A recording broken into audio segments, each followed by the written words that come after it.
antologador, su última novela, su penúltima novela, se titula La ballena, que tiene un imaginario oriental profuso, para el cual fue entrevistado por los japonistas.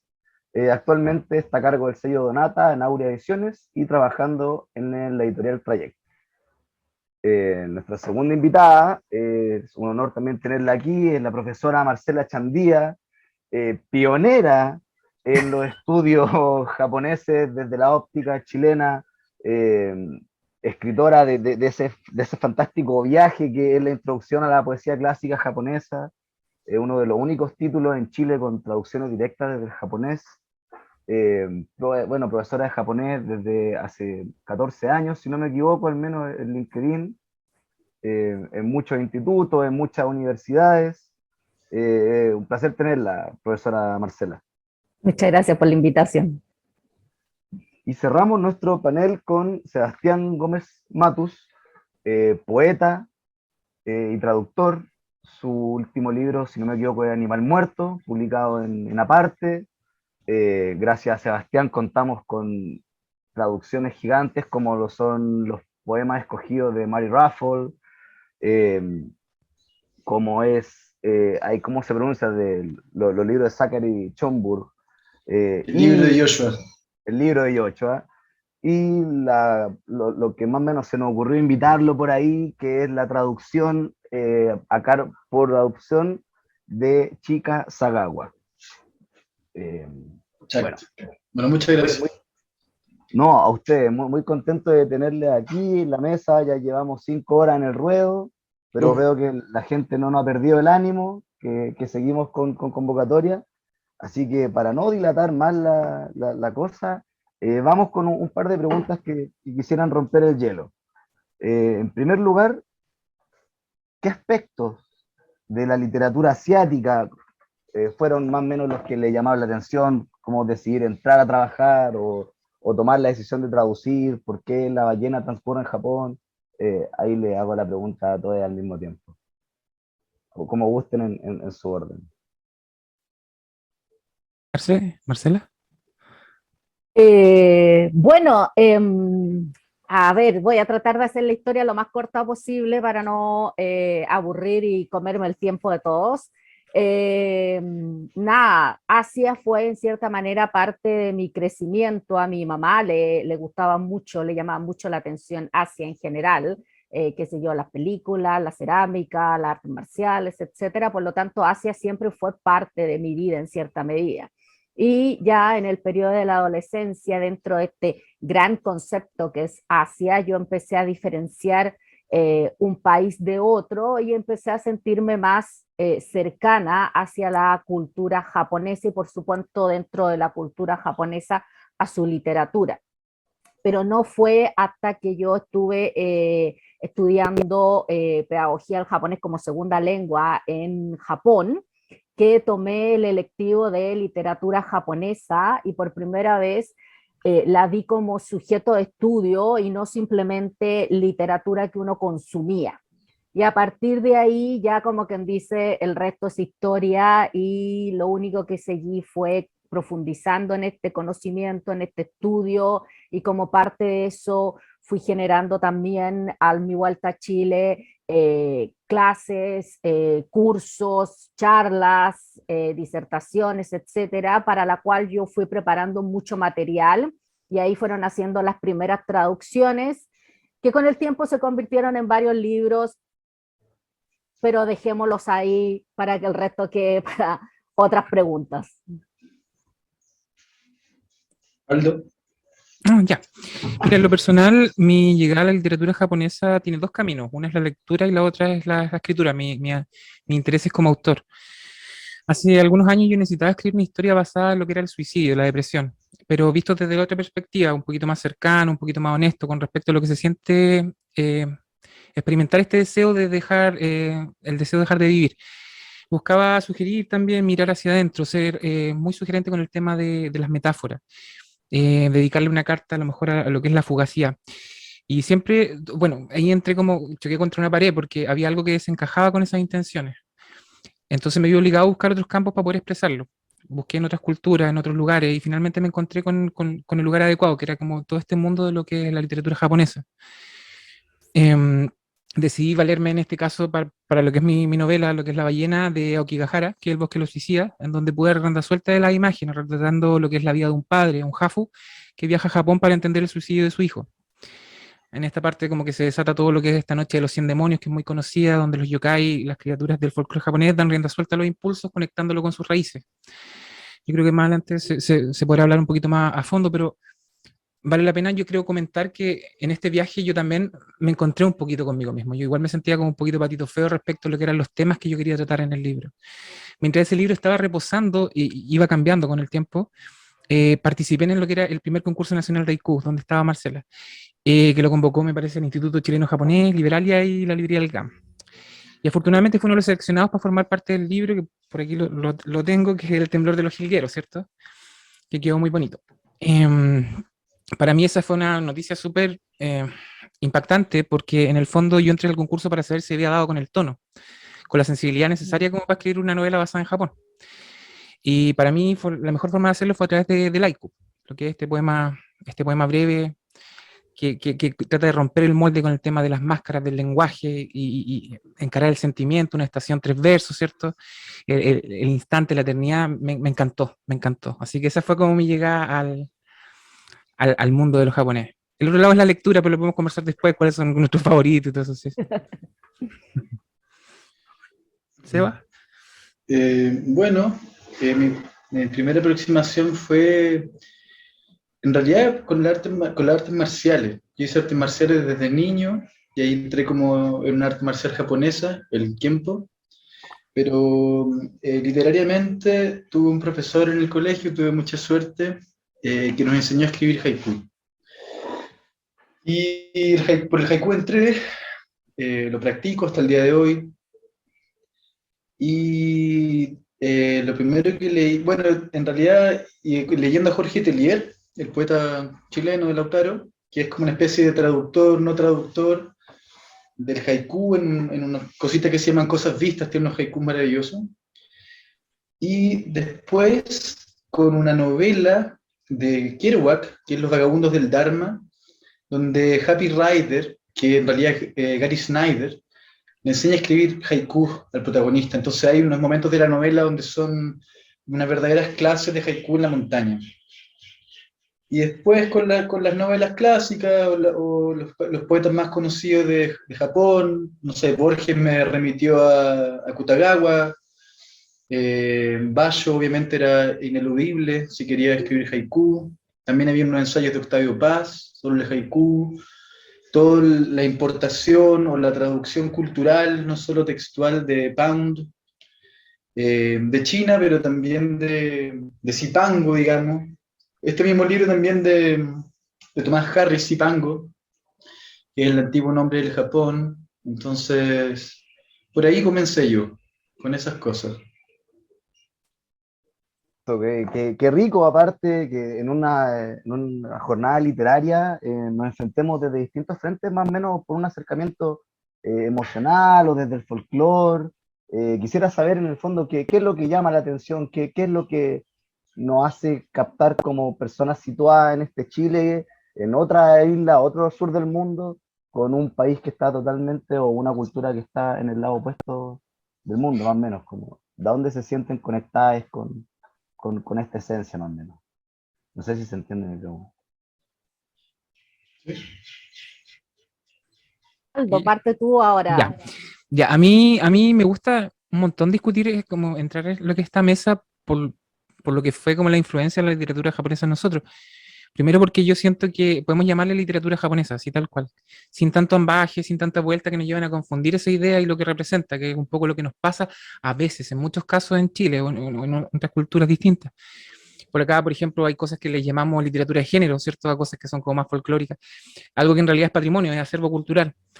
La literatura oriental no trabaja mucho en esa misma línea, tampoco lo hacen con un afán religioso, ellos como que plasman sus historias teniendo en cuenta que hay un millón de factores que son parte de su cultura. Ellos no son terror, fantasía, ciencia ficción, literatura contemporánea, son literatura y nosotros la recibimos así la ven ellos.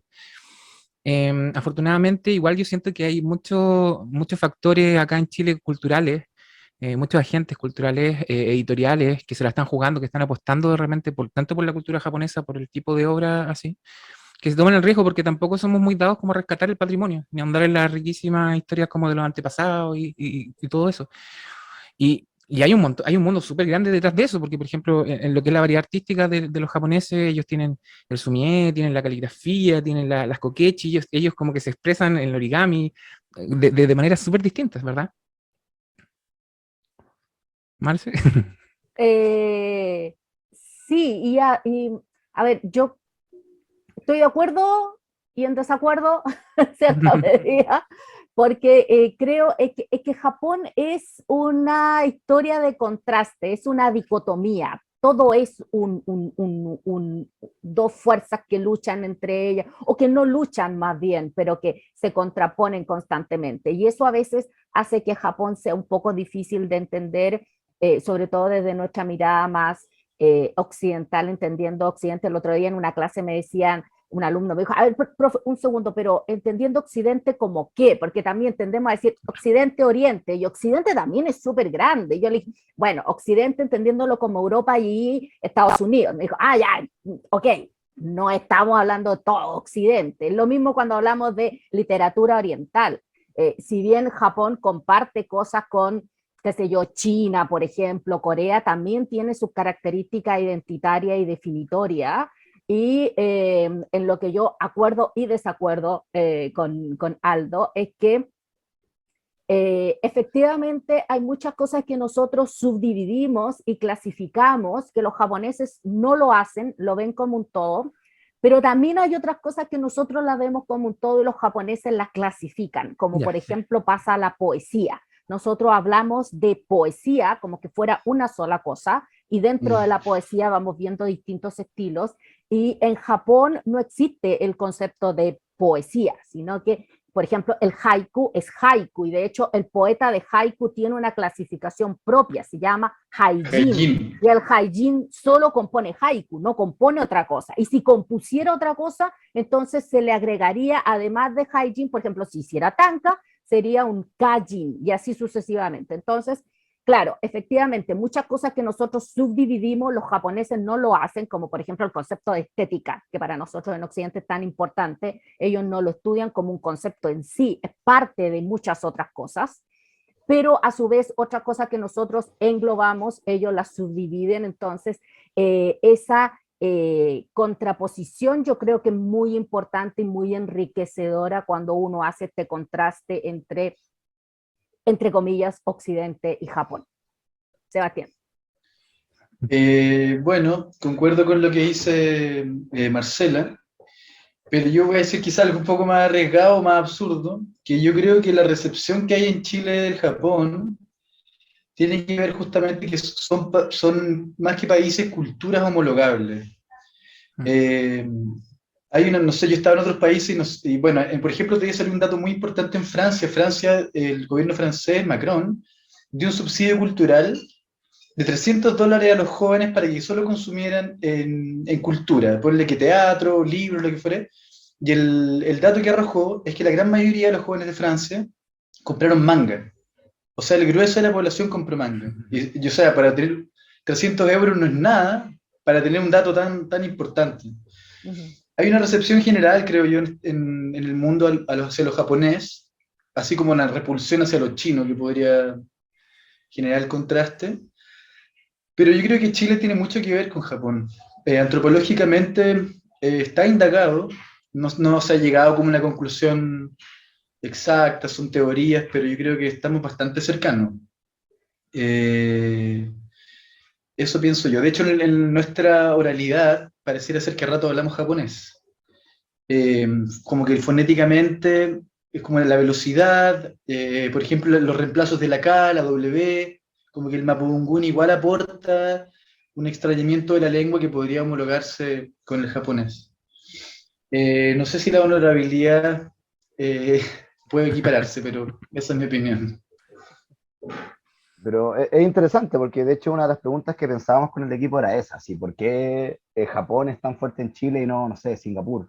Me explico, ¿qué pasa con Japón? Ahora, se entiende un poco en su respuesta. Me me gustaría saber más o menos, en el caso, por ejemplo, de la profesora, de su rol docente, en el caso de Sebastián como traductor y Aldo como creador, eh, cómo han visto que permea, yo creo que sobre todo las generaciones más jóvenes, la cultura asiática, y no sé si gracias a qué, pero cómo han visto ese proceso. O sea, hoy día es Mm, cool tener poleras de mm. anime y saber y querer aprenderlo, pero hace 15 años no era tan cool. ¿Cómo qué ha pasado en esa operación, en ese movimiento? ¿Cómo lo hemos asimilado? ¿Cómo creen ustedes?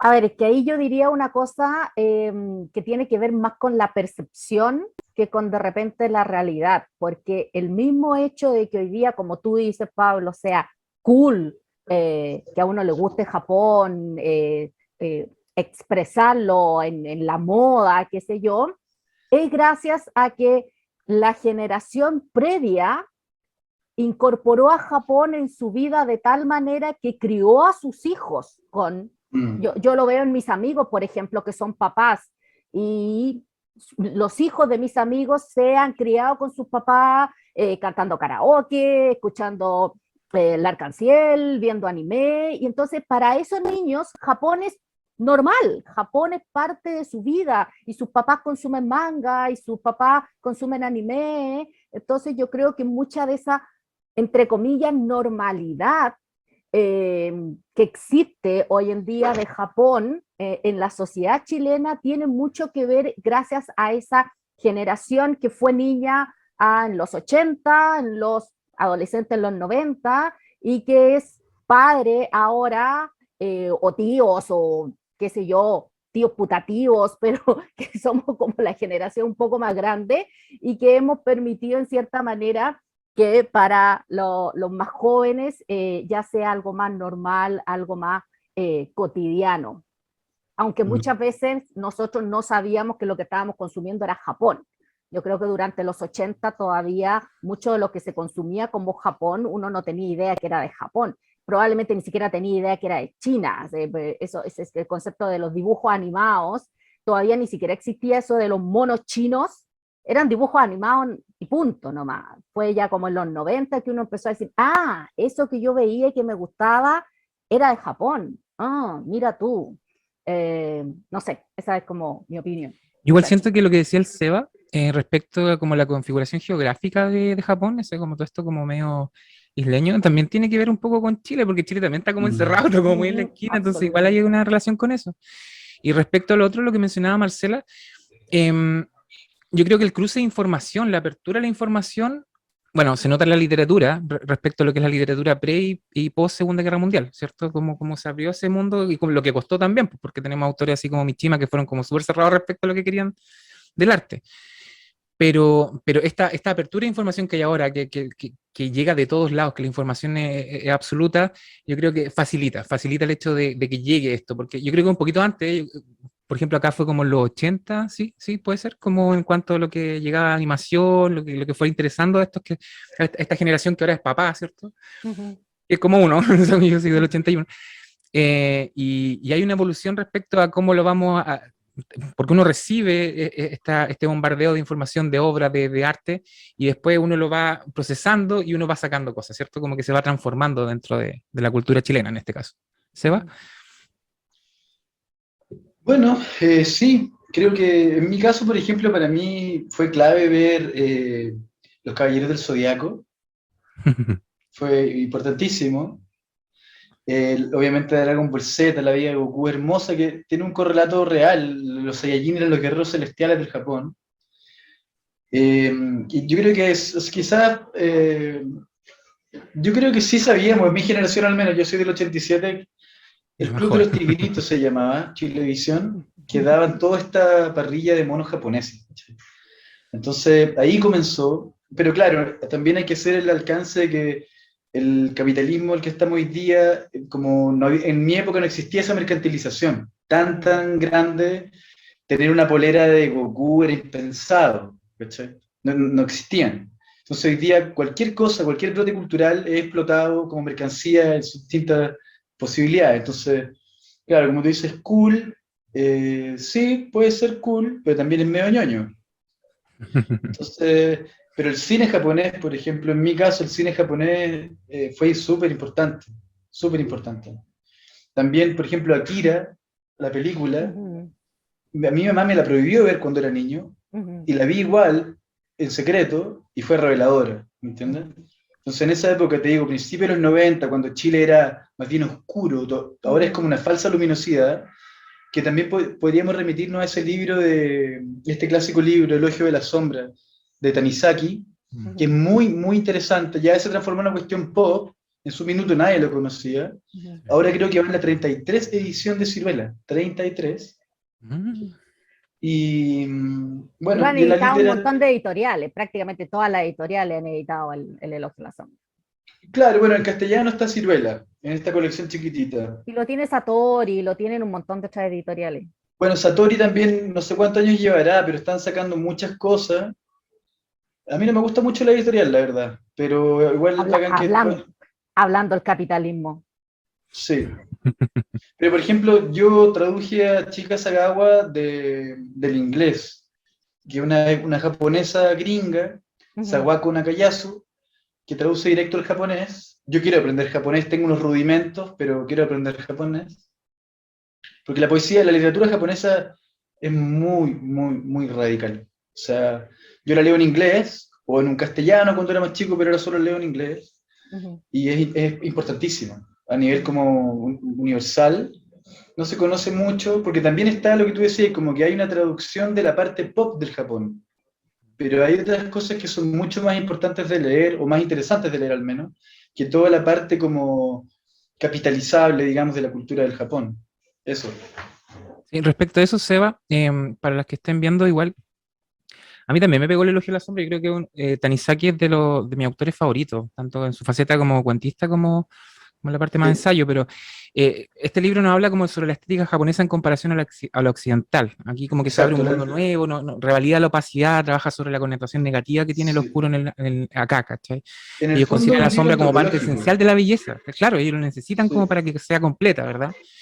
Similar a sí, lo que puede parecernos, por ejemplo, lo que es el kintsugi, que es este arte exacto. de arreglar Claro, la la fractura, reparación. iluminarla, ¿cierto? Y formar un Mm, artefacto que en teoría estaba perdido. sí. Sí, yo siento que el contraste, dentro de ese ensayo, lo que es el contraste, y como a través de anécdotas que te llegan como mucho más a la guata, desembocan en la idea de que las tinieblas también son parte de nosotros. Y eso para mí fue como Mm. súper lindo de leer al principio, porque ese fue, yo diría, mi puerta hacia la literatura oriental fue ese libro. A mí me gustó mucho y ahí empecé como a conocer el resto de los autores. El de aceptarse como ser imperfecto, ¿verdad? Es que también es Eh, interesante, sorry, Paula, una cosa cortita nada más, es interesante tener en cuenta de que si bien ahora incluso hay librerías como por ejemplo acá en Santiago la librería del GAM que tiene una sección dedicada a literatura japonesa, no Asia, mm, sino literatura japonesa en claro, específico, Japón. y acaban de abrir una sección dedicada a China y una sección dedicada a Corea. En nuestro tiempo encontrar algo de literatura Mm, japonesa en una librería chilena era así casi como ganarse el Imposible. kino, era más fácil ganarse el kino que encontrar algo. Y en general eran traducciones indirectas, o sea, traducciones que venían del inglés, del francés, del alemán, que a veces incluso habían pasado por dos idiomas entre medio, por lo tanto sí. era como un poco yo siempre digo el juego al telefonito, o sea, más que haber leído a Kawabata o a Mishima, uno leía como lo que alguien a uno le contaba de lo que había escrito Kawabata o Mishima, porque ya el pobre libro había pasado por tantas traducciones intermedias que se difuminaba un poco. Y ahora tenemos esta gran ventaja de contar cada vez con más literatura disponible y sobre todo con literatura de traducción directa, que eso también es como súper importante. Sí. Y los autores que se interesaron también por esta cultura oriental, pues, o sea, por ejemplo, tenemos a Antonio Machado, Federico García Lorca, Borges, Lafcadio Hearn. Lafcadio Hearn Sí, se casó, sí. se transformó, se Eso no cambió se hasta el nombre. Sí, tiene Entonces, nombre japonés y todo claro, claro. incluso. Este es lo que lo tenía mal, que bueno que lo nombres, porque hace 2, 3 años salió una traducción acá bastante dudosa, la verdad. Pero yo no puedo decir nada porque bueno, inglés sé, pero no sé japonés. Pero este libro es súper antiguo, es del 55, de México DF, que son fantasmas de la China y el Japón, de Lafcadio Hearn, de las primeras Ujú. traducciones al castellano. Sí, sí, sí. Ujú. Y él fue muy importante justamente como en la importación de esa cultura a Occidente. Exactamente. Qué bueno que tu alumno te discutía la noción de Occidente, porque en realidad Latinoamérica no creo que sea Occidente. Está subyugada más bien a Occidente. Ujú. Pero respecto de la traducción que decía Marcela, quería hacer un alcance. Hace poco estoy leyendo un ensayo sobre esta idea de Borges sobre la traducción de Zhuangzi, que es chino, Ujú. pero sirve para ejemplificar, que en el fondo él lee dos traducciones, en un ensayo problematiza la traducción y lee dos traducciones que no se aparecen en nada. Ujú. O sea, podrían ser homologables, pero difieren mucho en realidad. Y el tema de la traducción es complicado de la segunda lengua, pero yo creo que en poesía, idealmente un poeta debiera traducirlo, no un traductor de planta, como que la lengua o la sintaxis que pudiera resolver esa ausencia de la lengua original es justamente el género que es la poesía. Eh, eh, sí, porque al final siempre hay una pérdida en la traducción, sobre todo fonéticamente, rítmicamente, todo el juego como rimas internas, etc. Y la opción es traducir semánticamente nomás. Pero como en Japón, por Chile, tan pocos traductores del japonés, Sí, pues. hasta el día de hoy es la única opción que hay. Traducir de una segunda lengua más o menos confiable, que hoy día es el inglés más confiable que en su momento era Francia, por ejemplo, no sé, siglo XX era Francia. Hoy día, después de la guerra gringa con Japón, muchos quedaron en Japón y hay muchos textos, muchos poetas como japoneses gringos que están trabajando ese kintsugi, digamos. Y que no es muy ajeno, por lo demás hay precedentes, ¿no? La misma chica Sagawa entiendo que tenía una relación bastante Exacto, cercana con Estados Unidos, o podríamos pensar en Eileen Chang, o no sé, en sí, Kazuo Ichiguro en Inglaterra. sí, Eh, exacto. ha- Hay algo en ser foráneo, en ser chileno antes en los 90, en los 80, que no sé, me llama, o sea, ¿cómo llega? En qué momento yo, chileno, criado en los 80 a pie, digo ya, no sé, eh, ¿quién escribió Kokoro? Soseki. Soseki es parte de mi canon personal. Esa es mi pregunta Mm. ahora hacia ustedes, como en qué momento, cómo ingresa el canon, más o menos también para que la gente se lleve recomendaciones.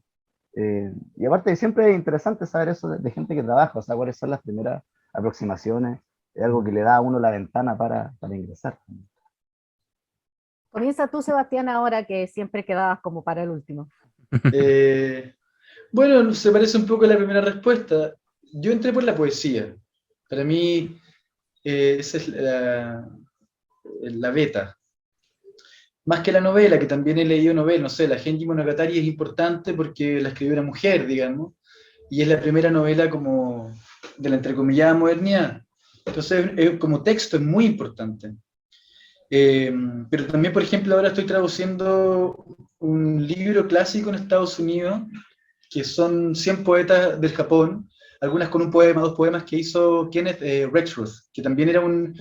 un poeta investigador de la cultura china y japonesa.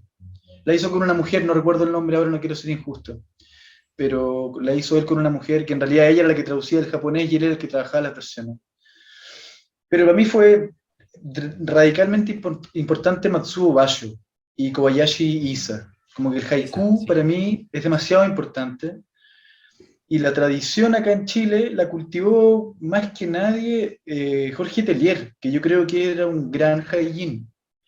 El tema del haiku clásico de las 17 sílabas es medio ridículo en castellano porque la sílaba japonesa, digamos, versus la sílaba nuestra, el diptongo, el hiato, es distinto. Igual lo podía hacer con 17 sílabas, pero que si la tradujéramos al japonés de repente queda de 30 o de menos, ¿cachai? Entonces, yo creo que el haiku se transformó en algo pop, de alguna manera, pero Sí. en realidad llegar a ser un haijin no es nada de fácil, no es nada de fácil. Y hay que tener un montón de conocimientos integrados que se van practicando. Por ejemplo, hay una palabra, no recuerdo ahora cómo se llama en japonés, que es una palabra que siempre da cuenta de la estación del año. El Por otra parte, Kigo, hay una cuestión... ¿Cómo? el Kigo. El kigo. También hay un haiku que es más lúdico y que tiene un componente humorístico, digamos. Por otra parte, el haiku nunca está completo. Quien lo completa es quien lo lee. Entonces, Es un arte demasiado, demasiado sutil. Sí. Eso. Yo no sé, Marce, si es tan así, porque es más o menos lo que yo tengo entendido, pero el cambio viene con Basho, ¿no? Respecto a como lo que era antes el haiku, respecto a esto como de que eran como más cartas de amor, como más burgués todo, y que pasó a convertirse en una cosa más espiritual en el cambio. Lo que pasa es que una de las cosas que yo encuentro que, un poco volviendo a lo que hablábamos al principio de esta compartimentalización de las cosas, si las hacemos o no las hacemos, y pasa muchas veces que se toma algo de una cultura foránea, en este caso nosotros tomamos algo japonés como puede ser el haiku, y lo vemos como un mundo en sí mismo, ignorando que parte de evidentemente una evolución literaria, o sea, no es como que el haiku haya sido una generación espontánea y un día se levantó Basho y dijo, oh, voy a componer un haiku y tengo la regla y tengo todo, es claramente parte de un proceso. Y si uno entiende ese proceso, que fue un poco el trabajo que yo quise hacer en este libro teórico que presenté este año, que es Poesía, Introducción a la Poesía Clásica, es precisamente eso, que se entienda cuál es esta evolución en la cual van apareciendo y se van transformando los estilos y van apareciendo nuevos estilos y cuáles son las características de cada uno de ellos, porque yo siento que en la medida en que entendamos esa evolución, vamos a poder también entender mucho más el estilo en sí, porque voy a saber de dónde viene y para dónde va también. Y Claro. entonces el haiku sucede de que en el mismo Japón tenemos de partida la primera clasificación es haiku clásico y haiku contemporáneo, que tienen incluso reglas diferentes. Y dentro del haiku contemporáneo están los que son más puristas y los que no son tan puristas, los que van por el cambio, los que están en contra del cambio. Y en el haiku clásico también tenemos varias escuelas y por lo tanto, cuando uno quiere a veces como por una parte simplificar, como para acercar a la gente el haiku, pero por otra parte también hay que tener cuidado con la simplificación y también hay que entender el proceso del haiku una vez que llega a Occidente y, por ejemplo, en Latinoamérica. O sea, yo creo que ya una vez que se empiezan a desarrollar haijines acá, llega un momento donde ya hay que entender este haiku como un producto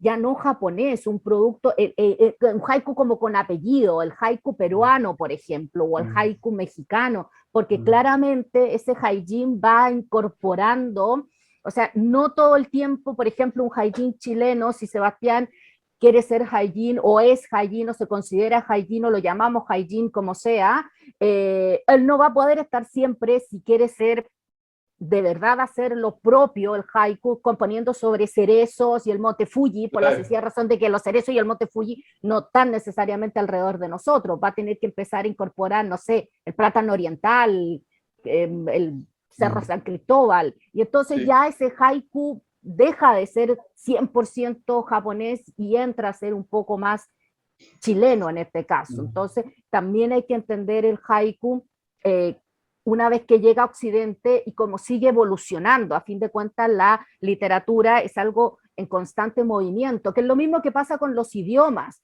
Dentro de este estudio que yo hago de la literatura clásica, por supuesto que hay un componente semántico y en el cual vemos que palabras que en determinada época significaban una cosa, siglos después significan otra. Entonces ahí también uno cuando hace traducciones, uno no puede estar simplemente con un diccionario al lado, por eso no es solo aprender japonés, sino que yo cuando traduzco un poema tengo libros que son de dioses japoneses y tengo libros que son de geografía y tengo mapas y hay que ir a ver, no sé, de repente comida y después hay que buscar botánica y flores y un montón de cosas que uno dice, pues eso no tiene nada que ver con la semántica. La gente a veces cree que traducir es un ejercicio solamente técnico y no, sobre todo en la poesía, como decía Sebastián, en la poesía es como donde en cierta medida se condensa toda una cultura y por lo tanto el ejercicio del traductor de poesía es un ejercicio mucho más complejo que una simple cosa técnica. Y el Sobre tema todo del en contexto, lo que decías del contexto, encuentro que sí, así como 100% importante. O sea, sí. Bueno, respecto de la forma, que he aceptado lo que dice Marcela, porque en el fondo es pensar el soneto. El soneto ha evolucionado, y hoy día escribir un soneto no es lo mismo que un soneto isabelino en Inglaterra, un soneto bongorino en España, etc. Pero el haiku, lo que yo he entendido, lo que yo he leído, es que eh, ya es un cambio de forma o la independización de una forma, porque antes estaba el haikai norenga o norenga, Ujú, que era un poema concatenado, y ujú, el haiku de repente se independiza a estos tres versos, pero ujú, venía justamente de una tradición concatenada que se escribía como una especie de cadáver exquisito. Lo mismo que después el tanka, que al haiku le agregáis los dos versos finales. Entonces, era como es de evidente arranque, que era de arranque, claro. exacto, pero es evidente que las formas evolucionan. Y también es importante lo que dice Marcela respecto de cómo asimilar una forma y cómo contextualizarla, porque si yo intento escribir, acá igual hay cereza, pero si yo intento escribir un poema sobre, como una imitación de un haiku sobre el sakura, digamos, ujú. va a quedar medio plástico, medio torpe, en vez de traducir como, por decirlo así, la espiritualidad de la forma. Porque es verdad, y si yo escribo un haiku acá, yo tengo al zorzal, tengo al tordo, el mirlo, no sé, el plátano oriental, qué sé yo. Y hay un haiku que a mí me encanta, que es de Kerouac, que es muy gringo el haiku, pero rescata para mí como esa sutileza japonesa, que él le pega una patada a la puerta del refri, como que va a buscar algo al refri, le pega una patada y la puerta no se cierra, y dice, va, después la cierro. ¿Entiendes? Como que rescata esa situación, es como en inglés como, pues no recuerdo ahora, pero tengo la imagen del haiku, que es hermoso, lo encuentro como una cuestión tan cotidiana, tan pedestre, pero hay una sabiduría como bueno, después, ¿cachai? Y él fue uno de los primeros que lo dieron a entender el haiku y hacer como americanizarlo, digamos, sacarlo como de la mera imitación y hacerlo suyo. Sí. Ujú. Respecto a la narrativa también, como hablando un poquito de los gustos que uno tiene, dentro de lo que fueron lecturas, por ejemplo, estaba Kawabata, estaba Yokogawa, Tokutomi, Roca, Runosuke Akutagawa, ¿cierto? La Yoshimoto, Soseki. Y vuelvo al tema como respecto a los cambios que hay después de la Segunda Guerra Mundial, porque, claro, por ejemplo, lo que es la historia de Genji también siendo la primera novela y todo eso, también uno la quiero tener, o sea, la tengo.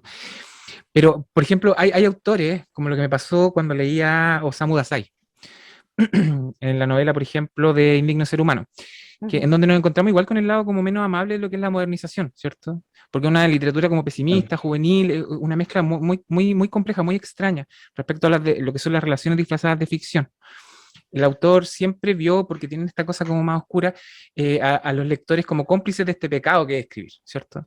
Aferrarse a las letras para no caer al abismo.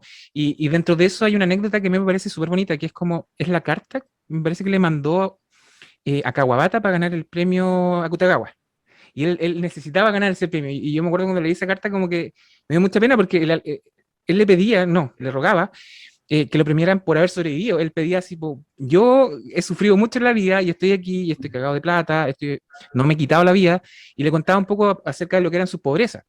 Eh, y era un afán extremadamente honesto, o sea, era como, necesito un toque de gloria para no morirse, ¿verdad?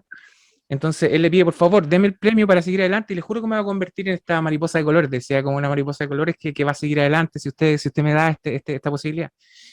Y por otro lado, lo que era Kawabata decía que él no estaba listo porque era como tan conflictivo que él sentía que su literatura como que decaía respecto a lo que era su vida personal, ¿cierto? Entonces, ese tipo de cosas dentro de lo que es la narrativa, a mí y esas anécdotas son las que a uno lo llaman y dice como, empieza a completar las historias que tú recibes como, ya sea como novelas, obras y todo eso. Me parece como súper interesante, a mí por lo menos.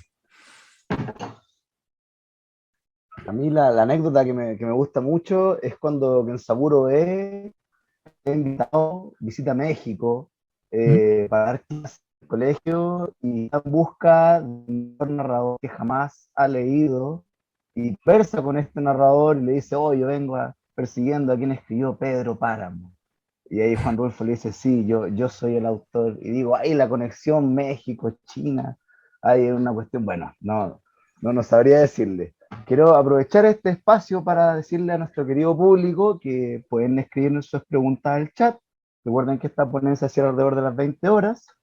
Y cerrar con, o sea, en mi caso, seguir con una pregunta con toda la carga de lo que hemos hablado, con toda la importancia, con toda la carga histórica que tiene el Japón, la relación posible que tiene con Chile y qué sé yo, ¿por qué no enseñamos la literatura asiática en nuestras universidades en Chile? ¿Por qué no hay electivos siquiera de lo que sea, de narrativa, de poesía?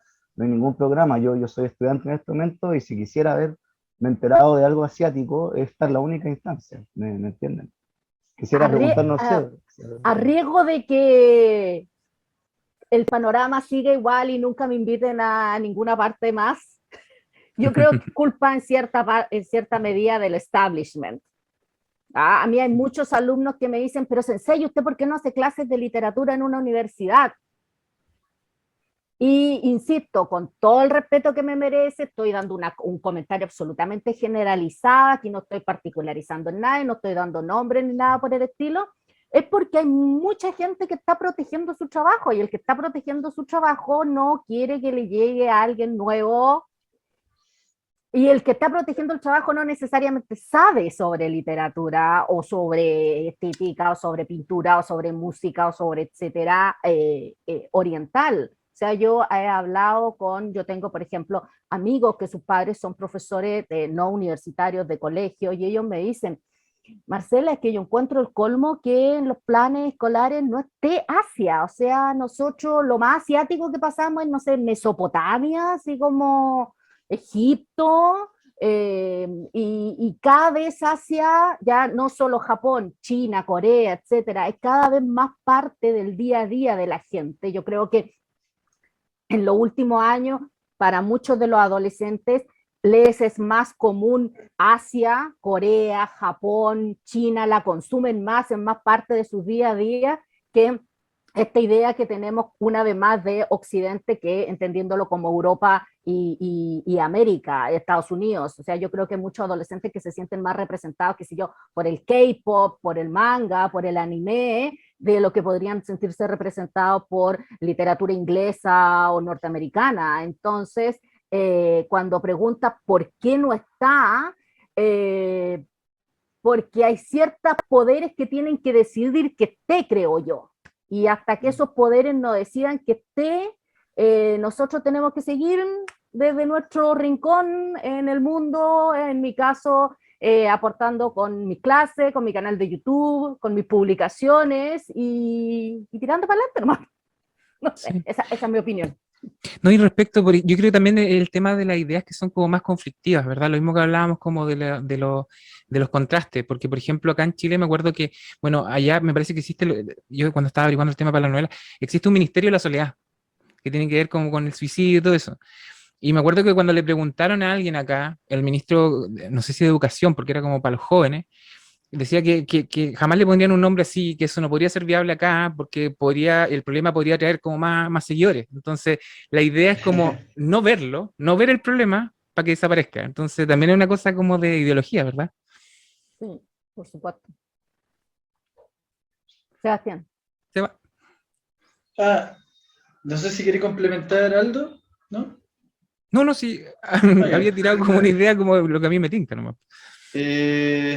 Bueno, yo realmente me voy a ir más para atrás. Ujú. Concuerdo con lo que dice Marcela, que hay un establishment de esta palabra, pero yo creo que realmente acá lo que es el sistema educativo o las literaturas en las distintas universidades como que matan la lectura. Entonces, si ya lo que se busca es matar la lectura, pensar en una cátedra de literatura asiática o japonesa o sino-japonesa es medio descabellado. Para mí sería importante, la verdad, pero sería más importante primero que cambiaran los programas de lectura, por ejemplo, en los colegios, que todavía siguen siendo muy anticuados y en realidad son programas hechos para destruir el gusto por la lectura. O sea, los niños no pueden estar leyendo Isabel Allende, no pueden estar leyendo Isabel Allende o Hernán Rivera Letelier. Es es un suicidio, ¿me entiendes? Entonces, creo que partiendo por ahí, porque, por ejemplo, yo tuve suerte, en la educación ignaciana es una buena educación y yo aprendí a escribir haiku en primero medio, con un profesor de castellano. En esa época se llamaba castellano, no el lenguaje como ahora. Y también tenía, por ejemplo, cursos extra programáticos de Huetripantu, de la cultura mapuche, por ejemplo. Entonces, creo que partiendo por ahí. Ahora, no sé en qué universidad, la católica, la Chile, podría haber una especie de... Bueno, el Instituto Japonés era un lugar, estaba en seminario al lado de mi casa, y creo que cerró, no lo sé. Pero también pienso yo, lo que discrepo con Marcela es que no hay que esperar a nadie, hay que hacerlo nomás. Es decir, si ya estamos debatiendo acá, conversando y hay un interés común, sería interesante como armar una especie de grupo japonista, digamos, y tratar de promover la literatura y sobre todo los códigos japoneses, que me parecen muy interesantes. Por ejemplo, lo que hablaba Aldo del suicidio. Yo sé que en Japón, en los currículum de las personas, cuando tú pones a tu pariente suicidado, tienes mayores posibilidades de conseguir un empleo, porque significa que tu linaje, que tu sangre es mejor.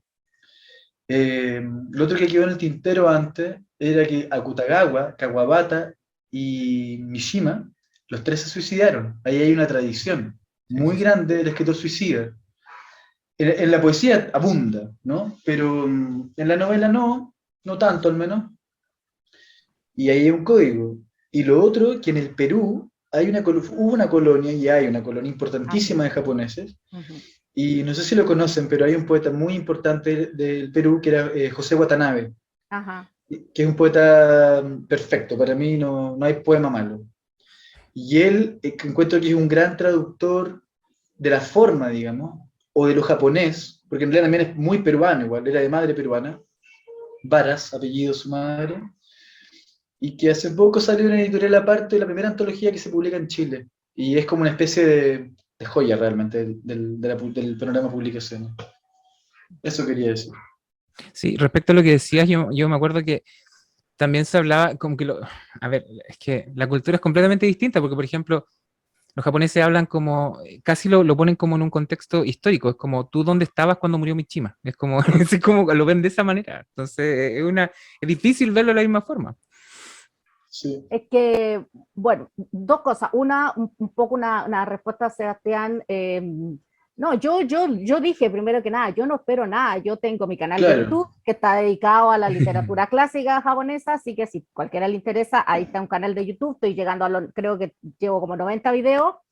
Yo doy clases de literatura clásica todos los sábados en la mañana, están todos cordialmente bienvenidos. Voy publicando cosas en las medidas que las editoriales están interesadas en publicarlo también, porque también ahí hay que entender el tema de la editorial es complejo. Sí. Y por otra parte también el tema del suicidio es un tema sumamente complejo. No se puede dar una razón cuando muchas veces a uno le preguntan, porque obviamente a la gente le llama la atención el tema del suicidio y a uno siempre le preguntan por qué, y yo les digo, bueno, es que hay tantos por qué como seres humanos que se han suicidado, porque cada persona se suicida por una razón en específico, pero un poco el comentario que hacían, no me acuerdo si fue, creo que fue Aldo o fue Sebastián, la verdad, yo no me acuerdo, de esconderlo en vez de ver cómo lo manejamos.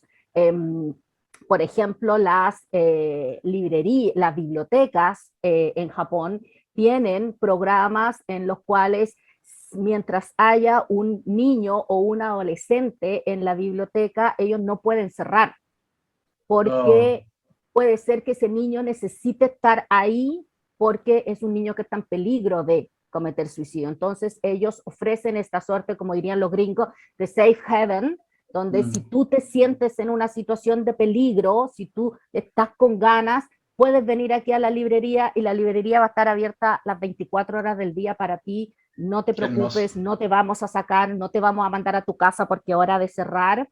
Entonces también, pero por otra parte, como la contraparte, eso que uno podría decir qué bonito, qué cuidado, es también yo estudié allá, por lo tanto vivía allá, y cuando uno, el suicidio es algo tan común y yo me siento muy mal, pero siendo sincera, a mí me pasó de estar en la estación de tren esperando para tomar el tren porque tenía que ir a alguna parte y que cuando avisan, porque obviamente no dicen se suicidó alguien, dice hay un problema en las vías y se va a retrasar el tren.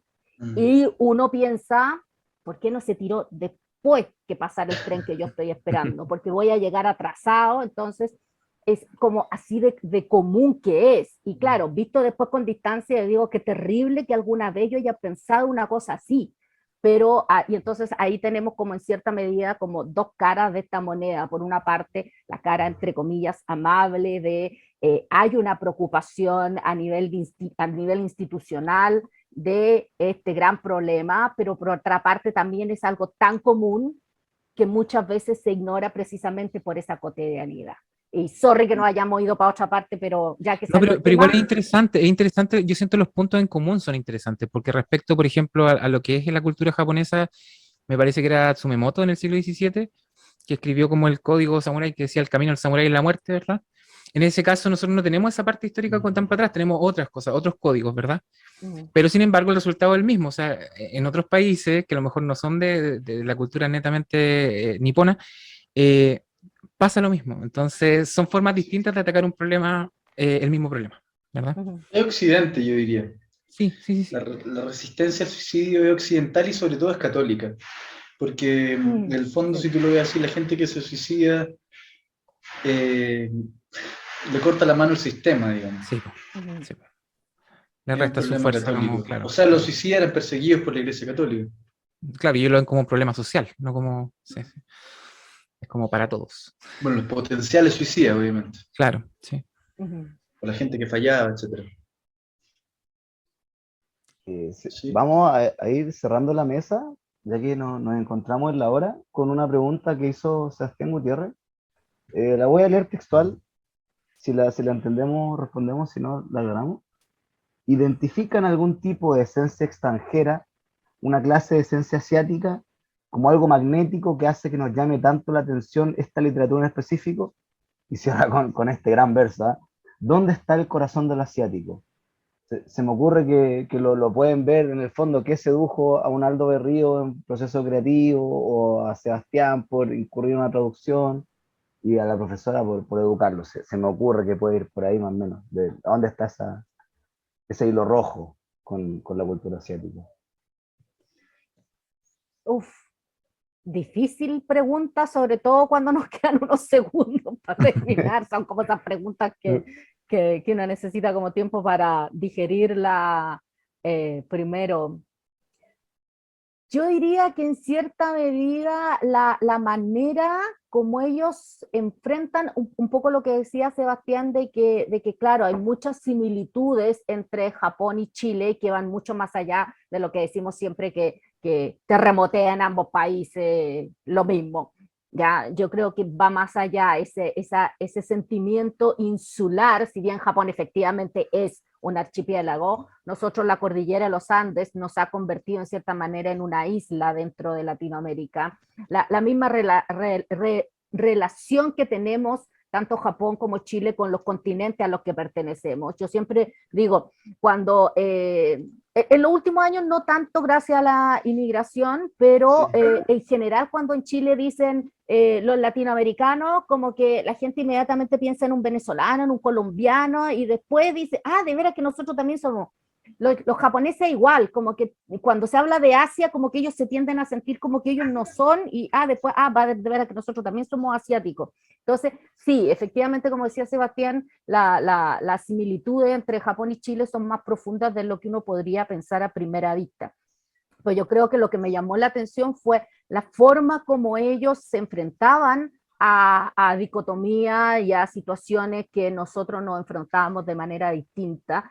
Esa suerte de, ¿cómo llamarlo? Como no es sutileza, podríamos decir elegancia, o podríamos también decir sutileza. A mí me llama, si bien me interesa el mundo contemporáneo, pero me llama mucho más la atención y me he dedicado más al estudio de la literatura clásica japonesa, a pesar de que yo también acabo de lanzar una traducción de una poeta contemporánea, de Kaneko Misuzu, pero yo creo que eso me llamó más la atención y que yo creo que para nosotros los chilenos, que somos un pueblo tan joven, a mí me pasó viajar a Japón y estar parado en lugares donde uno había leído que hace 1000 años se había escrito un libro en ese lugar. Nosotros no tenemos punto de comparación. Entonces, yo creo que por ahí empezó por lo menos la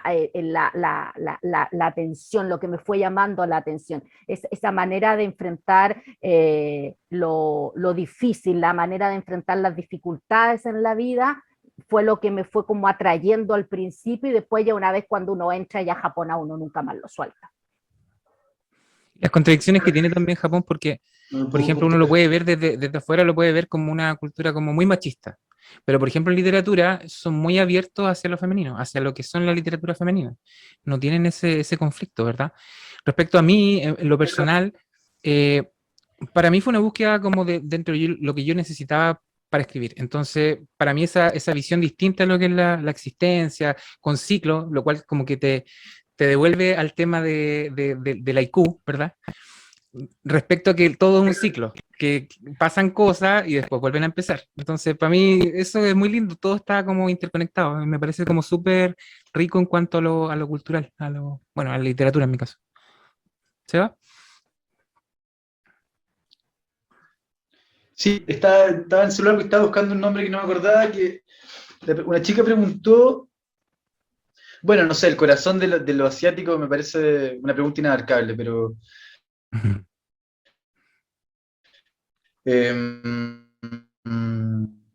creo que está un poco en la similitud, creo yo.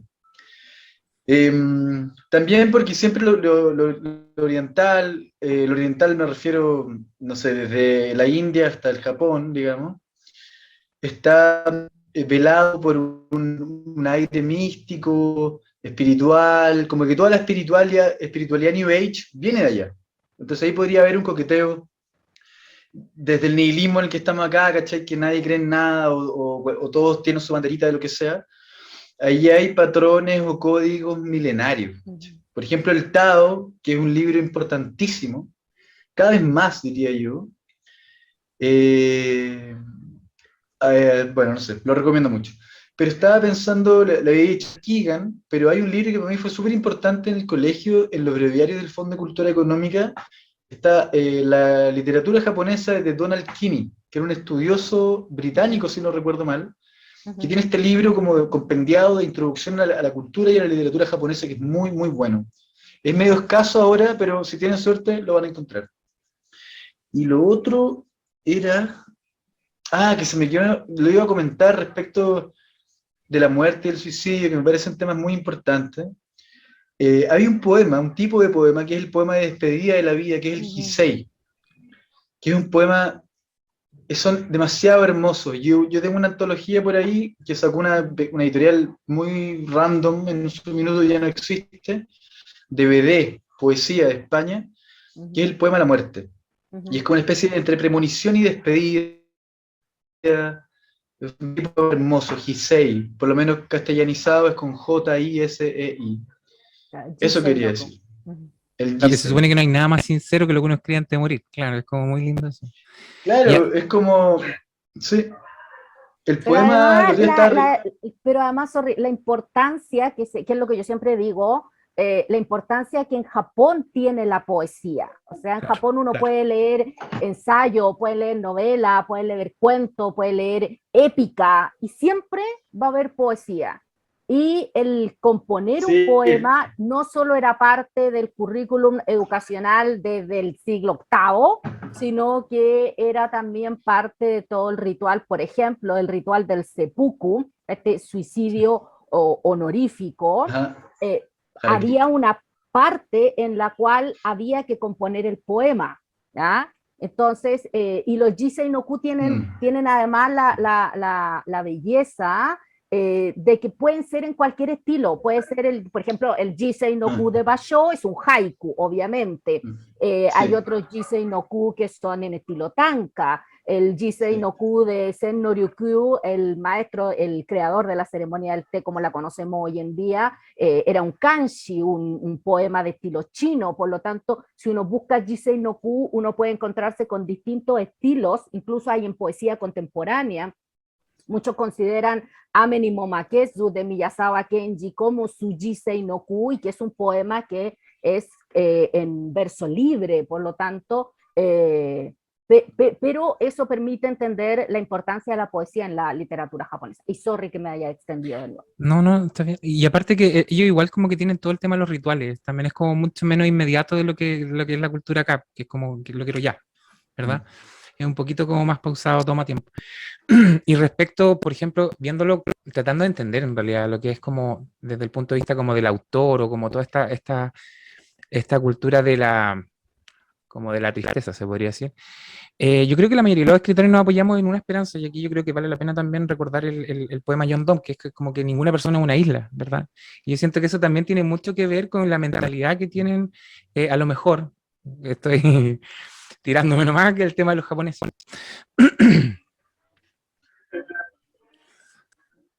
Con tremendo pesar tengo que cerrar esta mesa que ha sido extraordinaria, en verdad, que cierre de jornada. A Nicole le dejamos un montón de recomendaciones. Le pego, más que en lo social, el libro de Cero Ediciones, que cómo ha sido el fenómeno del anime en Chile, publicado por Vladimir Bernechea, y le recomiendo también cualquier cosa que haya escrito Michitaro Tada, que a mí al menos me ha servido increíble para conocer desde esta vista occidental. Démosle espacio a la profesora Marcela antes de cerrar con los títulos. No, no, es que ya voy a aprovechar de hacer Sí, publicidad. sí. Nada, ¿qué es poesía? Introducción a la poesía clásica, un libro cortito, un libro, porque la idea es eso. Yo en este sentido, con este libro fui muy japonesa, muy al punto, no me extendí en la explicación, pero permite comprender la evolución de la poesía clásica japonesa, y vienen también poetas, y vienen antologías, y vienen estilos, técnicas, de todo viene un poquito, así que también permite hacerse una idea de ese panorama, y que también es de ediciones cero.